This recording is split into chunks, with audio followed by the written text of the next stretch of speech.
Well, hello again everybody and welcome to another episode. A couple of years back I made a video on my 5 favourite 50mm vintage lenses, but that was a couple of years ago and I've shot a lot of lenses since then, so I think it's time for an update. So today I'm going to show you 5 50mm vintage lenses that will make you very beautiful and very striking images on either a digital sensor or indeed on film. They can all be found for less than £100, some of them quite a lot less than £100. So without further ado, let's crack on. So the first lens I'd like to talk about is a fairly recent acquisition. It's sitting on the OM1 at the moment. It's the Olympus 50mm F 1.8. Now this is a very beautiful little lens. Let me show you on here. So here is the lens and it really is quite a beautiful thing. It's beautifully made of the best materials. When I turn that focus ring, it's very smooth. This is such a nice little lens. The glass is beautifully made and ground, the coatings are fantastic, the quality of the lens is really second to none. You simply won't find a better made lens than this. Let me take it off the camera and show you. Now one thing that's striking about this lens is its size. It's really tiny. It's not quite a pancake, but it's not too far off. It does extend a little bit if you turn the focus ring back and forth, but it doesn't really extend by much. So this is a lovely little lens. It's small, it's compact, it's light, and it makes fantastic images. The image quality from this lens is absolutely stunning. They came in a couple of variations, in fact more than a couple of variations. The earliest ones have a silver ring around the nose here. This is a later one, in fact this is the latest one, the black nose version. And these are said to be slightly nicer than the earlier versions. And actually, having tried them all, I think that's true. I think this later version does have a very slight edge over the early ones, but there really isn't too much in it. Now, even wide open, this lens is very sharp. You can shoot it at 1.8 all day long and not lose any detail or resolution to speak of. It really is that nice.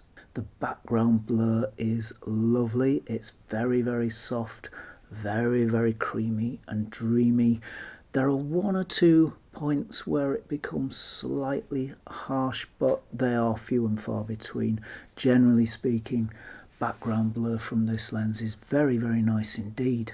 It has very strong contrast, and Olympus lenses are known for that. Certainly the OM Zuiko lenses are known for that. Strong contrast is a trait that they share, and this one certainly has it. And the way it renders colours is really something else. It's just fantastic. Olympus lenses are known for their very strong colour rendition. Even today, I think Olympus is one of those manufacturers who is known for their very nice colour representation and rendition. And part of that is due to the lenses. This lens makes pretty saturated colours. They're not the most saturated colours I've seen from a lens, but they are pretty saturated and pumped up, which is just the way I like it. And I've really seen few nicer lenses for colour than this one. An OM camera equipped with one of these lenses is a really nice setup. Very small, the cameras are small, the lenses are small, it's beautiful. When you mount this on a digital mirrorless camera, well, of course it needs an adapter. The adapter is about 1.5 inches long, so it does add some length, but it looks pretty nice. It certainly doesn't look odd or unwieldy. A really nice lens then. Not particularly expensive either. They can usually be found for around £40 to £60 or so, which for one of these, a lens that good, that can do what this lens can is an absolute bargain. You really won't get better at the price. Sometimes you will see these advertised for around about £100. Don't pay those prices. That's an inflated price. This lens is worth around £40 to £60 and you should be able to get a good one for that price.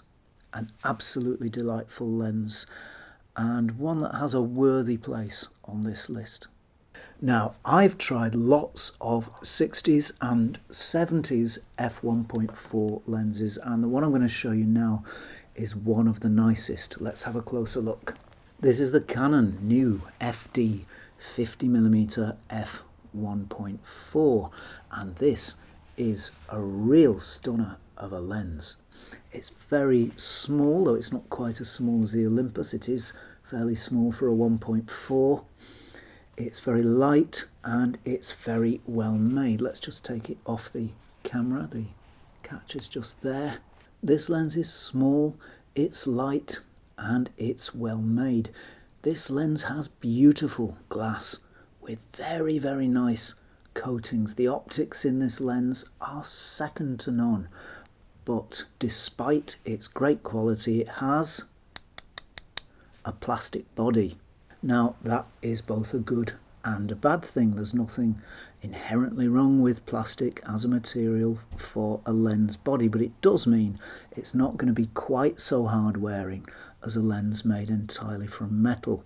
Should you be unfortunate enough to give this lens a knock or treat it a little roughly, it probably won't have quite the survival ability of a metal lens, but nonetheless that really doesn't matter because most of us are not in the habit of knocking our lenses about, and the interior parts, the bits that matter, the focusing helicoid for example, the aperture mechanism, are all metal, and this does feel like a quality lens. This is not by any means a cheap feeling lens, and the fact that it's plastic might explain why these lenses are often cheaper and sometimes a lot cheaper than other comparable lenses from other manufacturers. This one, for example, I paid £26 for. It came on this camera, a Canon T70 in full working order. It wasn't photographed terribly well and I think that had something to do with it. I took a chance and I got a really nice lens and a really nice camera. So the bargains are out there, people. Imagine that. A 50mm f1.4, top-notch quality, top manufacturer, £26. That's another reason these lenses are so good. Now, it's well worth getting hold of one of these just for the colours it gives. Canon are well known for their colour science. It's always been something that they've been noted for. That continues to the present day. If you want a lens that will give you maximum saturation, maximum character in colours, a real riot of colour, this is the lens for you. Colours are saturated, pumped up, enthusiastic. In fact, they are, for the most part, downright wild, and it's this lens that does that. It's very sharp wide open as well. You can shoot this lens all day long at f1.4 and not see any softness in your image, unlike comparable f1.4 lenses from Nikon and from Olympus. In fact, I'm using the Olympus Zuiko 1.4 to shoot this video, but I've stopped it down to 2.8 to get that extra bit of sharpness. With the Canon, sure, it does get sharper as you stop down, but if you shoot wide open, it looks pretty sharp anyway. And that's why this is a really nice lens as well. So this is a lens with outstanding optics in a plastic body, and in my opinion, it's not actually a great looking lens. Let's check it out more closely again. It's certainly not as pretty as the Olympus, and it doesn't have that tactile beauty. The Olympus has this lovely rubber ring around here with dimples, very sort of grippy dimples, and it turns very smoothly. This one turns nicely, there's no problem with it, but it doesn't have the tactile beauty and it doesn't have the aesthetic beauty either. But it's sharp, wide open. It's got great colour and it's got very, very nice background blur. And it's really cheap as well. So this lens, purely on its image quality, has a very well deserved position in my top 5. Next, we've got a very different sort of lens, and a rather older lens too. It's a rangefinder lens, and it's the little Fed 10 lens that was manufactured initially in the 1930s and ran right up to the 1950s sometime. In the early 1930s, the Soviet camera industry began by reverse engineering this camera, the Leica 2, and here is their copy right next to it. This happens to be a Zorki 1, but the Fed ones were the same. So at that time, this camera, the Leica, was absolutely the state of the art. There was none better. A little bit naughty, but the Russians copied it and they did a really good job. Now, my question is this: if the Soviets copied the camera, why would they not copy the lens as well? I think this is a copy of the Leica Elmar. Now, imagine the situation. You've been tasked by Comrade Stalin with producing the little Fed camera that is as good as the decadent Western Leica camera. Are you really going to go to Comrade Stalin and say, "I'm awfully sorry, comrade, we don't have a lens"? Or are you just going to copy the one that's sitting on the camera that you're copying as well? For my money, I think this is an Elmar copy. I know the aperture's in a slightly different place, but it just doesn't make sense that this is anything other than an Elmar copy, and that is how I look at it. It certainly shoots in a comparable way to an Elmar, and it makes images that are comparable to those from an Elmar, so whatever the case, it's pretty jolly close. But be that as it may, this is a great little lens. Now let's have a closer look. And let's also get this light right, or we shall all be dazzled to kingdom come. So be that as it may, whatever its origins, this is a great little lens. It was made from the early 1930s to, I think, the early 50s, and there were two types. There was an uncoated one, which I think began in the early 30s and ran up to the late 40s. If you've got an uncoated version, let me show you the uncoated version. If you've got an uncoated version, be careful, because I'll show you why. Very early lenses, very early Fed 10 lenses, like this one. This is an early uncoated version. No coating at all on that glass. Very early versions of this lens were matched to the camera body. Now if we turn this Leica around, we'll see there's a hole in the back, which is covered by a brass plug. That hole was used, not on this camera, but on earlier versions. They used up the old bodies. That hole was used to set the lens register and to match a lens and a camera body together.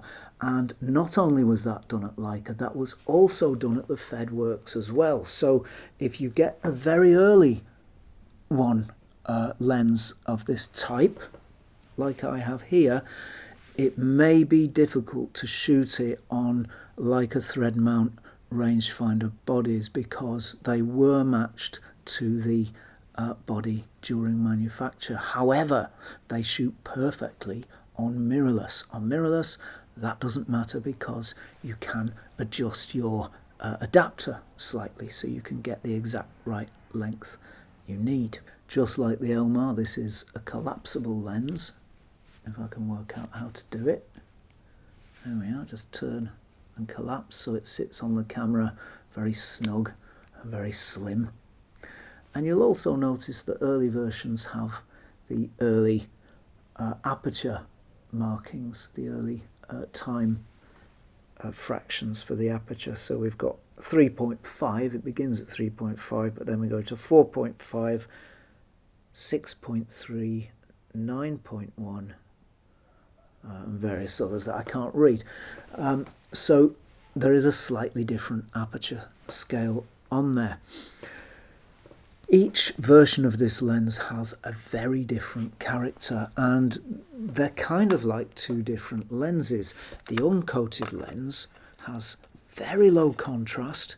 It has a lot of glow. If there's a bright area next to a dark area, then light will bleed from that bright area into the dark area, creating a kind of a glow around it.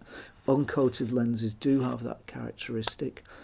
I rather like it, actually, but I know it's not everybody's cup of tea. It's acceptably sharp. We're still talking about the uncoated version. It's acceptably sharp, but it's not as sharp as a razor. Colours are a little bit weak and muddy on this one. They're kind of washed out, so I think it works best in black and white. It does have a kind of filmy quality in black and white. Its softness and its low contrast give it a 30s look right out of the box. If you've ever looked at old photos from the 1930s, you'll find you can achieve a similar look with this little lens on a mirrorless camera. I've used it a lot on my Sony A7 and I'm really happy with it. Actually, I really like this little lens. This is an example of a lens that's not technically great, but makes some really nice, likeable images. And it's just a lovely little thing. The coated lens has a different... it won't stand up. The coated lens has a different character altogether. It's got a lot more contrast. It's slightly sharper, though I don't think there's very much in it. The colours, though, are much nicer. They're much deeper, much more resonant, far more body and depth. Just lovely, actually. I really like the colours from this lens. They're some of the nicest I've seen.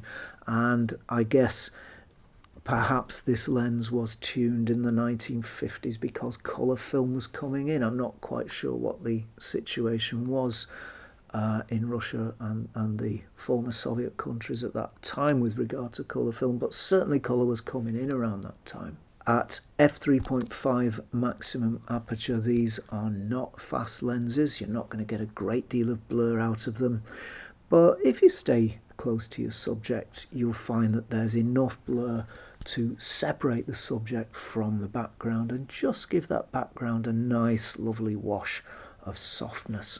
Let's have a little closer look at the later lens, at the coated lens, and you'll see that it's got the modern sequence of aperture numbers there. At least I think it has. Yeah, 3.5, 4, 5.6, 8, all the way up to 16. It's a beautiful little lens. It's a collapsible lens, and I found that it will collapse on the Sony A7. If you'd like to collapse it on your camera, do so at your own risk. I clearly can't tell you that it will or won't collapse on your camera, but I found it will collapse on the A7 without any damage to the sensor, and it makes a really nice compact package. But maybe the best cameras for these lenses are these old rangefinders. I don't know, they just seem to sit right and look nice. Anyway, that's the Fed 10. It's a beautiful little lens. It's widely available. The uncoated version will give you the old school 30s image straight out of the box. The coated version will give you some nice, rich 1950s style colours. As regards cost, these have gone up a bit in the past couple of years, but still I don't think anyone should be paying more than £60 for one of these lenses. Doubtless, like other vintage lenses, some will try and charge more, but I advise not paying it. I say these are worth around about £60, and at that price they're a really nice little lens.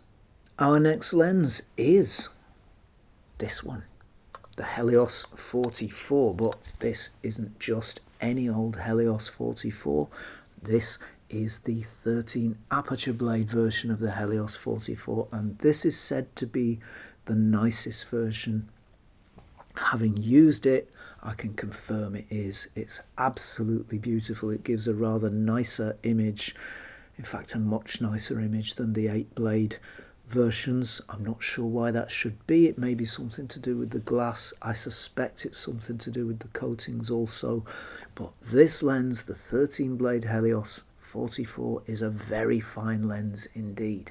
It's much nicer than the 8 blade Helios 44, and it's much nicer than the Zeiss Biotar 58mm f2 that it's a direct copy of. And that is really surprising. I was absolutely astonished to find that. I'd expected the original, the Zeiss original, to be far nicer than this lens, but actually the reverse turns out to be true. It's sharper, it's got nicer colour, it's got nicer background blur.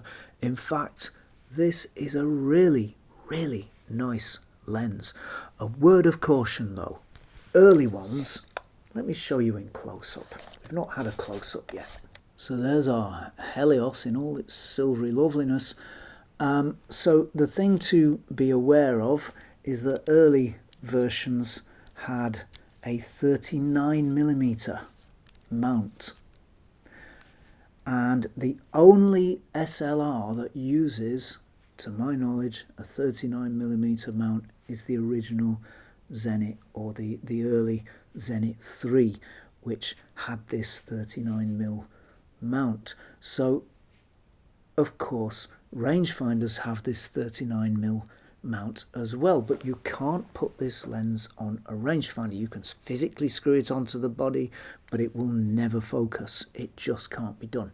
So what you will need to shoot this on a DSLR, or indeed an M42 film camera, you've probably all already seen me take it off actually, but what you will need to shoot it is one of these. This is an M42 to M39 step up ring. So all we do is we screw it onto the back there, onto the mount, screw it onto there, not too tight because they can be tricky to get off. And so this lens is now an M42 lens. We've put an M42 thread on there, and we can shoot it on an M42 adapter for a mirrorless camera, or indeed on an M42 film camera like this Praktica here. And it just goes on there nicely and everything's solid and fine. You may well find, if you do find one of these, you may well find that it has that mount, that unusual mount, which you will need that small adapter ring for. Now, if you like unusual background blur, you will adore the blur from this one. This lens is the original swirler. That is to say that in out of focus areas, it will give you some swirl around the edges of your shot if you get the distances and the background right. It's not everybody's cup of tea. Some people can't stand it and don't see what all the fuss is about, but I rather like it. I'm a fan. I think it gives some dynamism and some energy to a shot and a little bit of movement. It can really liven up a static shot. Apart from all the swirly business, this is a really nice lens in its own right, even if it didn't swirl. It's got beautiful, beautiful colour. It's on the warm side, so it gives everything a lovely, soft, warm kind of glow. It's got strong contrast too, and it makes really punchy images. It's a little bit soft at its maximum aperture of f2, but not excessively so.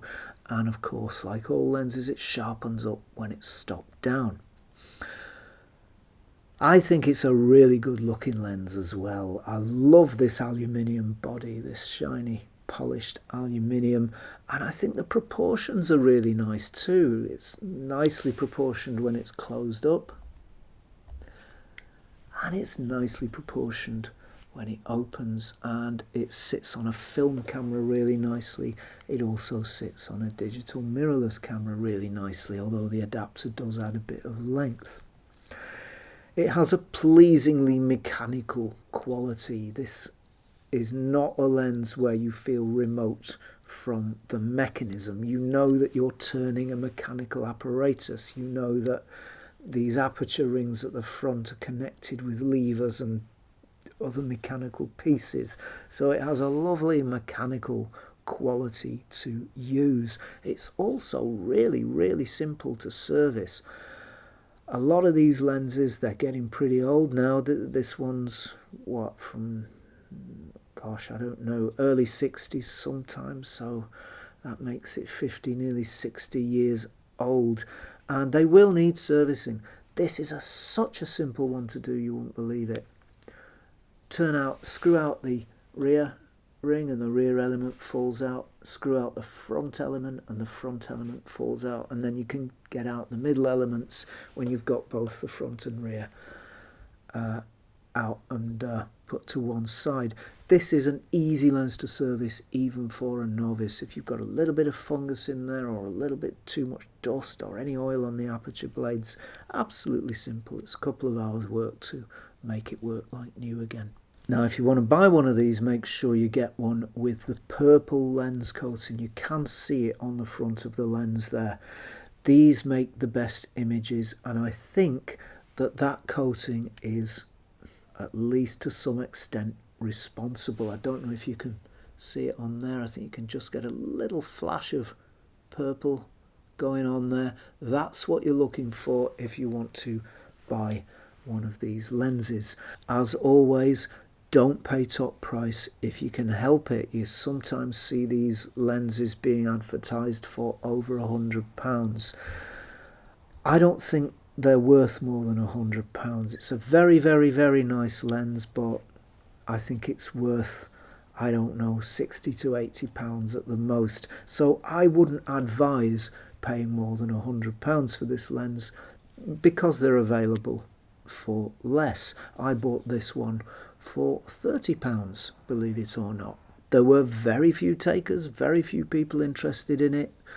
It had been sitting there for a couple of days and apparently nobody wanted it.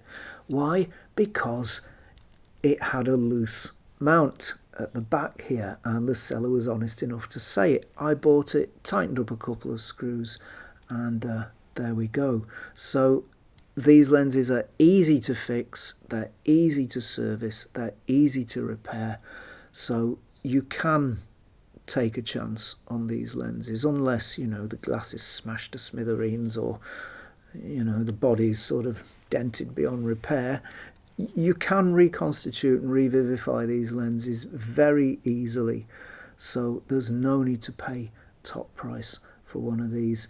If you find a nice one, buy it. There are few nicer, more characterful, more aesthetically pleasing lenses that I know, both in terms of the images that they make and the look that they have. A really nice lens and well worth getting, in my opinion. Our next lens, and the final one for today, is this one, or the one that's sitting on this camera anyway. This is a lens that I've used a lot. It's so good I couldn't leave it out of my list. I've used a great many vintage 50mm, including some very expensive and very fancy ones. On balance, in my opinion, this one is the best. The Olympus F 1.8 comes close, but it can't quite match the images that this one makes. It's a very unassuming little lens. It doesn't look like anything particularly special. Let's have a closer look. So it's an unassuming, very ordinary looking little thing. Looks very simple, and it doesn't look like anything particularly special, but looks can be deceptive, because this lens has almost maximum sharpness from wide open at f 1.8. Stopping down changes it from merely razor sharp to absolutely laser-like. I have rarely, if ever, seen a lens as sharp as this one. Colours are extraordinary. They're slightly cool, very saturated, very striking, really pumped up, and there's just something joyous about them. This lens gets the colour balance exactly as it should be, certainly for me anyway. If you're a Fuji shooter, this one works really well with the film simulations as well. background blur is smooth and soft and generally well behaved, and because this is an evolution of the Biotar design, it does give you a little bit of swirl as well. It's more restrained than the Helios 44, not quite so in your face, and it's just generally that little bit more restrained and less intense. It focuses very closely as well. I think it goes down to about 35 centimeters. Yes, it is 35 centimeters, and that makes this lens really versatile. You can just get that bit closer than you can with most SLR lenses. It's one of the nicest 50mm lenses ever made, and it does command a premium because of that. These are often advertised for around £130 to £150. That might sound expensive, but it is worth it. However, they can be found for less. I bought this one for £50 because it was advertised as having a little fungus. So I bought it, I took a chance, and I found that the front element and the rear element on this lens are very, very simple to remove.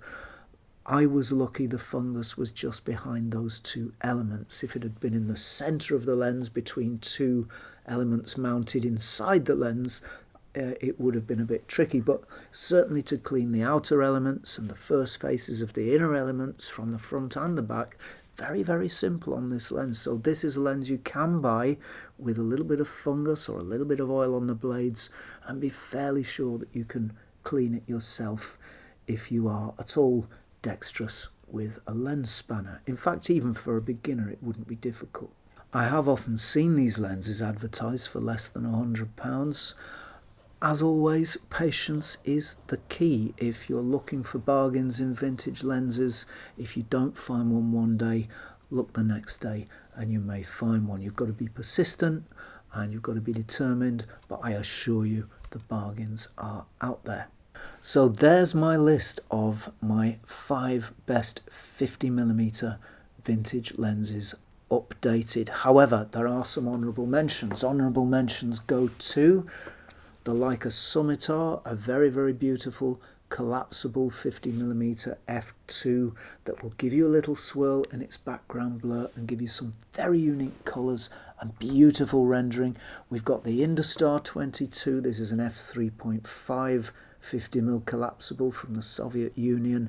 This is a really nice lens, very, very sharp and very affordable too. £40 to £60 should get you a good one of these. An honourable mention also goes to the Pentax 55mm f1.8/f2 because they are in fact the same lens. This is a beautiful low-cost lens that will make very sharp images from wide open with wonderful Pentax colours. An honourable mention for the Minolta PF Rockor f1.4 58mm. This is a beautiful lens that gives stunning colours. It's not that sharp wide open, but stop it down a little bit and my goodness, the sharpness begins. It's built like a tank.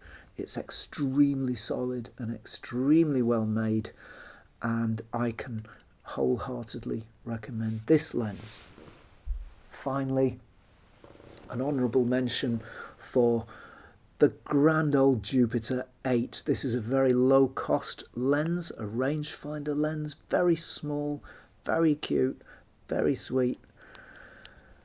f2 to f22, and you can buy a good copy of this lens for around about £30 to £40. If you want to start a rangefinder lens, this is the one to go for. It's an absolute little treasure.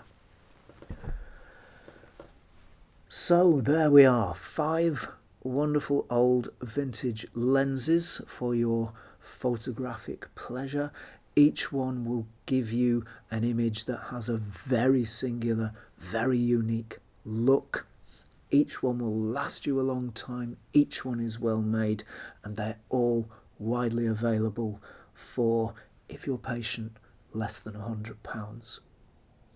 So that's it from me for now. Please don't forget to like, subscribe and ring that bell before you go. And if you like the content on this channel and you'd like to help it grow and develop, you can do that at patreon.com/Zenography. As ever, thank you very much for watching, and I will see you next time for some more Zenography.